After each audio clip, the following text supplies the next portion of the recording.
त्यासाठी कॅम्प आम्ही नगरपालिकेत मॅडमला बोलून घेतलं। आम्हाला मॅडमला सूचना दिल्या की पाथरी शहराच्या नागरिकाला थोडासा सांगा की 2 दिवस राहिलेले मॅपिंगसाठी, आणि ज्या नागरिकांनी पाथरी शहराच्या मॅपिंग केली नसेल त्यांना सर्वांना विनंती आहे 2 दिवसात आपले नाव मॅपिंगसाठी नगरपालिकेत कॅम्प ठेवलेला आहे।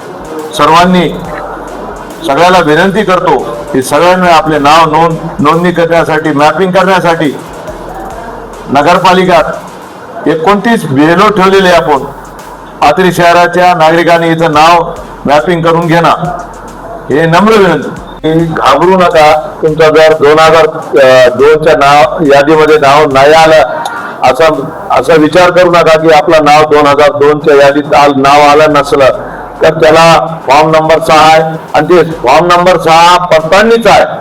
हा पडताळणीचा आहे की गैरसमज करून घेऊ नका, आपल्याला पडताळणी तुमचं नाव आलं नाही म्हणून नंबर 6 पडताळणीसाठी ठेवलेला आहे असं समजू नका की तुमचं नाव नाही आणि तुम्ही ह्या भारताचे नागरिक नाही असं समजू नका।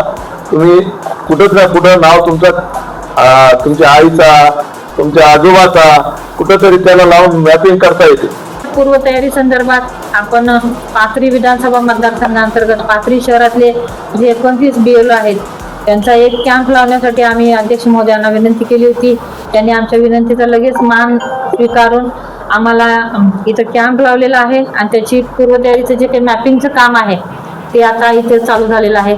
आज आम्ही अध्यक्ष महोदय, सगळे नगरसेवक आणि सगळे BLO यांच्या उपस्थितीत एक बैठक घेतली, आणि त्या बैठकीमध्ये जास्तीत जास्त मॅपिंग कसं होईल आणि त्यासाठी आम्हाला नगरपालिका प्रशासन आणि नगरसेवकांचं सहकार्य जास्तीत जास्त कसं मिळेल याविषयी आम्ही चर्चा केली, आणि त्यासाठी आम्हाला नगरपालिकेनं आश्वस्त केलेलं आहे की आम्हाला जास्तीत जास्त ते आम्हाला मदत करणार आहेत आणि यापुढे सुद्धा ते करत राहतील।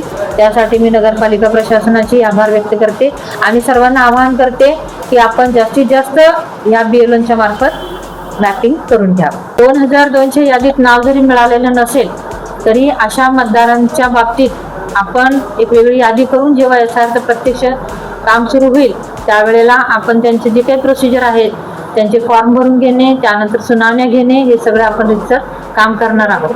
कुठल्याही प्रकारचा गैरसमज नसावा याबाबत असं मी प्रशासनाच्या वतीनं आपल्या मार्फत सगळ्यांना आवाहन करू इच्छिते।